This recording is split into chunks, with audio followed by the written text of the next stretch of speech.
Brigadier General Ted Diro, thank you for giving me this opportunity to interview you. Yeah. Can you share me some memories of your childhood in Boku village in Rigo District? Yes. Okay. Thank you. Firstly, I think if I can recall my life in Boku village was quite an eventful because I was brought up as a as a kind of a fighters village with the neighboring tribes and so on. So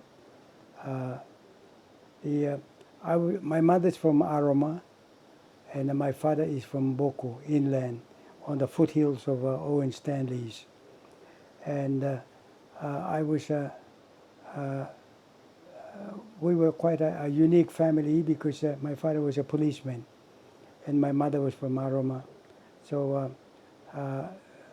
village life was very one of activity and one of kind of a leadership village. Not only that, but geographically, we were the point village for all the Boku tribe, our villages living around us. And every time the troubles came from the west, we were the first one to be contacted. From the north, we were also the first one to be out in the open and either trying to stop the problem or either fight them. So village norms and village life led me into a more area of defense and security. And that was one of the fundamental interests I had in joining the army. So the trouble was in the early civilization, coastal villages were educated, the inland villages were difficult, so we were left last behind the inland, Rigo inland, Koaris and Goilalas, we were left behind. So we did not have a chance to go to school. So I actually left the village with the concurrence of my parents and came to Port Moresby to seek education, nothing else other than to go to school. Pastors in those days, LMS, were also busy supporting their own villages, and they tended to favor their villages, and they sent their boys to or relatives to the LMS schools in Dagona. There was a school there built by LMS at Dagona, which was a primary school, and pastors were sending their relatives to that school, and my village was missing out because my village was classified as a heathen village by the Mrs. Ranking and the LMS community, because we were fighters and we were fighting a lot, and every soccer match with neighboring village led into brawls and so on. So we did not carry the peaceful environment. So that probably influenced my choice in going into the military, to set the trends in security and so on. So when I was attending Sogeri Secondary School, but first of all I struggled to find acceptance in the Boku village among the LMS community and pastors. So I ran away from the village, almost ran away from the village with my parents' consent to seek education in Port Moresby. So I was also very okay with my school days. I'd always come first in some of the tests with the advice of my parents and some of the. Which schools did you go to in Port Moresby? I searched around everywhere, and uh, I couldn't find any. They said he doesn't speak English. He doesn't. He's not in the grade 1 or 2 or 3. So all the schools I went to first police primary school in Kila barracks near Vabukori there, and I was rejected. I went to Kila area school. Again, I was rejected there. But at Kila area school, there was a headmistress, was an expatriate. Her name is Mrs. Willis, and she took pity on me. I was living in her boy house, and in those days, in the colonial days, there was no one to live there. But I stayed there with my distant cousin, and she looked out the window and she saw me watering her garden, flower garden, early in the morning, about 5:45 or 6 o'clock. And she said, "Oh, what's that little boy doing down there?" She asked the houseboy, and to protect his houseboy, he said, "This is a chief of the village, father. He's here looking for school." So, but it so happened that Mrs. Willis was the head mistress at Kila. I had already been there and rejected by at the school by the two native teachers, Madiroa and the Kila Ono. They were teaching at Kila Primary School, and they rejected me. So when Mrs. Willis said I can take her to Kila School, we told her that I was rejected there. I've been there. So he was kind enough and loving enough to take me on as she was the head mistress of the school. She said, "I don't care whether he had early schooling or not, I'm going to take him on board." So that is where my luck began. So I attended Kila area school. And then when I came to grade 5, the people I was staying with, Mr. Rossa, migrated to, I went to Hishu plantation, coconut plantation, and I had nowhere to stay except to be a caddy on the Badiri golf course in the colonial times. And if we get 1 shilling or something, we would buy the bread and live on the bread. Or sometimes with 1 shilling, we could buy Japanese small tinned fish to live on. So that's how we lived in a settlement at Gorobe. So that's where I grew up. And when we came to grade 5 and 6, I was at grade 5, and I had nowhere to sleep. I had been tired of trying to find somewhere to live and somewhere to find food to eat. So I asked Mrs. Willis if she could allow me to sit for Sogeri examinations, even though I was not in grade 6. And I said she could not, and she said she could not allow me alone, but the entire grade 5 had to attempt the Sogeri entrance. So if they were good enough, they would get into Sogeri. Sogeri Secondary School was starting, and so I was lucky to pass the entrance examinations, and I jumped to grade 6. I went to grade 7, and at Sogeri at that time, we had all the European teachers. What year was this? This was 1957. 57, and I had been there for 57 until 61. And I did Queensland Junior there at Sogeri. I got passes to get me through to sub-senior. At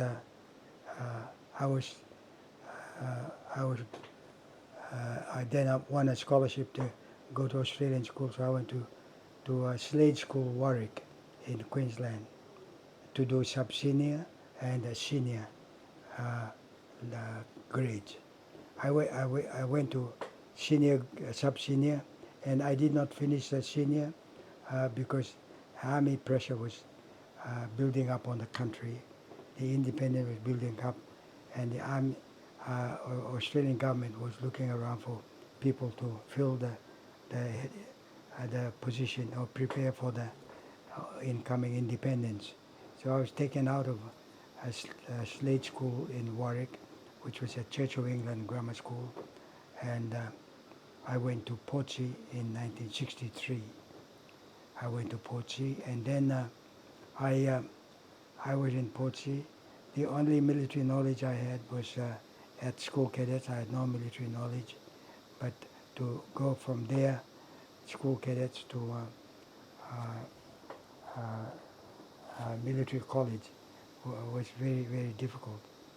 And we, if we were good enough, we'd graduate in 12 months.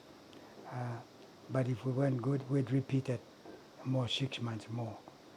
But I was happy to graduate within 12 months. So from there I was posted to, the first posting I had was the recruit and School of Infantry at the infantry school at Ingleburn in Sydney. And that is where I continued to increase my knowledge on the land fighting and the land tactics and land warfare. And from there, they sent me to 2nd Battalion Royal Australian Regiment, where I learned more to be in control of expatriate and also the native troops. PIR, and in 1953, PIR had been started, so it was looking forward to officers to go to be in the force. So in '63, I graduated from the military college, Portsea, Victoria. In 1964, I served in the Australian Army units. I trained as a parachutist, and I trained as a special forces soldier, including demolitions and small scale attacks, and also other infantry work that made me prepare for the army to be a true infantry officer at the Australian Army. But when we became independent, I was ready to fill the higher positions. I spent 6 years as a second lieutenant and a bottom rudder, and then I became captain, and then followed that by a rank of major. I was the first one to be appointed. You were the first Papua New Guinean to be promoted to major in the Royal Pacific Islands Regiment. What was that experience like? Yeah, it was challenging indeed. Troops were used to taking commands and leadership from Australians, so we had to be equal with them to command the local troops. Otherwise, we would not gain their confidence and the trust. So by myself and Patterson Law, were the first ones to join the Pacific Islands Regiment, and we had to prove ourselves to be worthy of the trust of our native troops. So it was quite a challenge, and we worked very, very hard. There was nothing that Australian officer can do that we can't do. We did everything, and we were equal to them in rank and in appointments, except in pay. Pay differences were very demanding, but it was accepted that we are in different army, and our pay scale had to be tailored to our economy, and Australians enjoyed lavish pay conditions and lavish style of living and so on.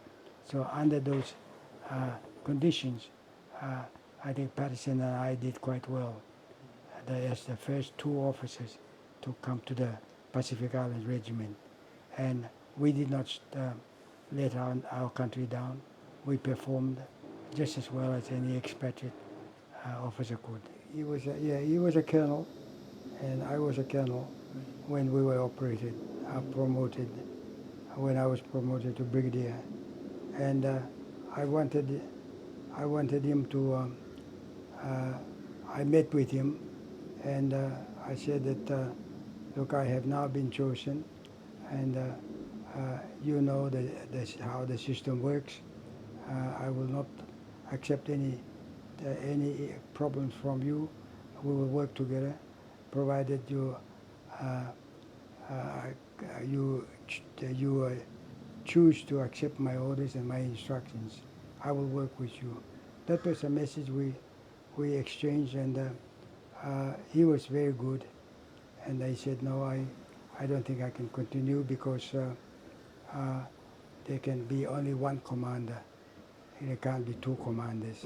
So he decided to resign and find another job. He became a politician. He was a minister for police, and he was he did very well in the police as a member of the parliament. But we still remain as friends, and as commander of the defense force, I think he did the right thing to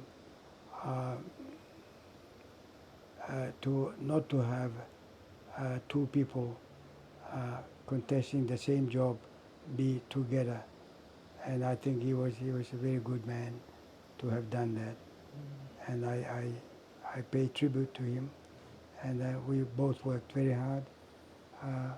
We left the issue of promotion to the colonial masters and our own government, Sir Mauri Kiki and Sir Michael Somare, the Grand Chief, who were the Prime Minister, inaugural Prime Minister and the Deputy Prime Minister of Papua New Guinea.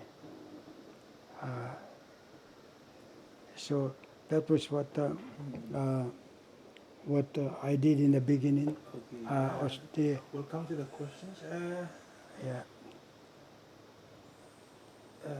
General Diro, you were the first Papua New Guinean to serve as commander of the Papua New Guinea Defence Force. Yes. What were the biggest challenges in transitioning from an Australian-led military to an independent PNG Defence Force? Yes. Well, there are a lot of things that had to be done that I wanted done within the Defence Force. And when I attended Staff College for 12 months, they give you a project to do. And my project was what would be the Defence Force like after independence. So that was a major thesis that lasted 12 months to prepare. And in that thesis I proposed a lot of things to do. And that gave me the confidence and the guide to try and do the things that I wanted to do in Papua New Guinea after independence. For instance, I created engineering battalion. I created unlike the opposition from the Australian staff officers, that we would not produce a captains of aircrafts until 1992. I rejected that report, and I went ahead to start training the creation of the Air Transport Squadron, in which 5 Papua New Guinean students were sent to Australian pilot schools, and they trained. They were successful, and in 1978 I had in 2 years I produced the Air Transport Squadron, including the engineer battalion, including the heavy loading barges for Papua New Guinea Defence Force. I established colleges, and I localized the college from Portsea to Lae, Officer Cadet School, and police also, early police commanders attended that school in order to unify defense and the police. Yeah, all the things I wanted to do in the Defense Force, I created when I was there. And that was completed in 1982, and I saw myself, having worked myself out of the job, I gave command to somebody else to carry on. So the, if uh, uh, if uh, if uh, uh, if that question is raised, I think I was happy that I think that I fulfilled the needs of the Defense Force and the nation by creating Engineer Battalion for Civic Action, which has done a wonderful job in Central and in most provinces. In some provinces, like especially in Guilala and in Shipik, we've done a lot of provinces, some services there, government services. Just one last thing. Can you give me your honest thoughts on the PNG Defence Force? It's not But it is. the as PNG compared to the Defence. PNG Defence Force is rank heavy. They carry rank that Major General now the present commander is a Rear Admiral or something. They are there, but they need it needs teeth. It has to train in drone warfare. It has to train with a bigger ocean-going facility, stable facility to launch their missiles and so on. They should go into missiles now, because that's a medium of warfare in the next few years, I think. So they should go into drone warfare now.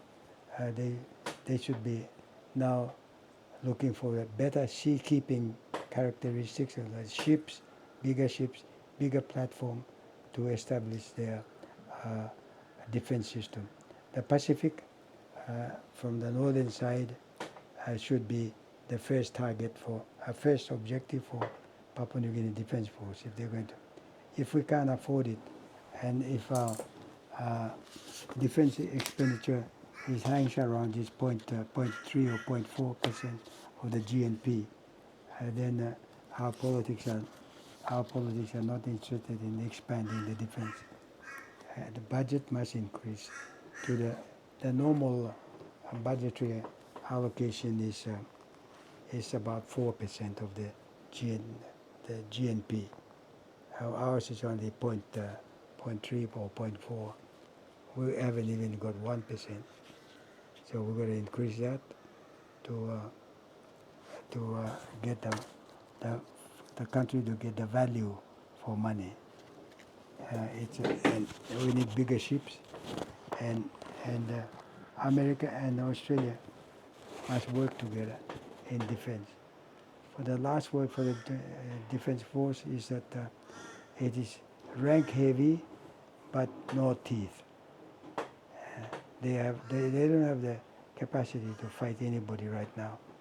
Before we used to fight the concentration of people and so on, but they mustn't forget that to concentrate people, fight the people, you have to have people on board with whatever you conquer. Army is more important than the fire support services like Air Force and the Navy. They're not as important as the Army. Army is the one that tries to occupy the land that we capture. And so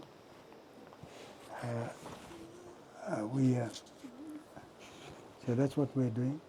It's in defense-wise, my statement is all the generals know my feelings. This Australia and America, they've been relying on us to self-reconstruct. We can't do it. We don't have a budget. We don't have the money to do it. They got to do it if they want defense. It's their wars that we're fighting. I got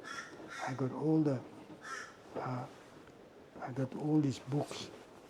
Over here you see it. Over down here you see World War I, World War II, how they started I study all that, and this public don't know about the bravery of our people, and somebody should write on these things. We have to make sure that we spend money to improve their fighting ability. So all the Northern Pacific, we should be responsible for their defense, security. We should be patrolling them, we should be contacting them, and we should even be mounting our defense, like artillery, guns, and rockets in there. But the warfare has changed, so it's now a different approach, different outlook.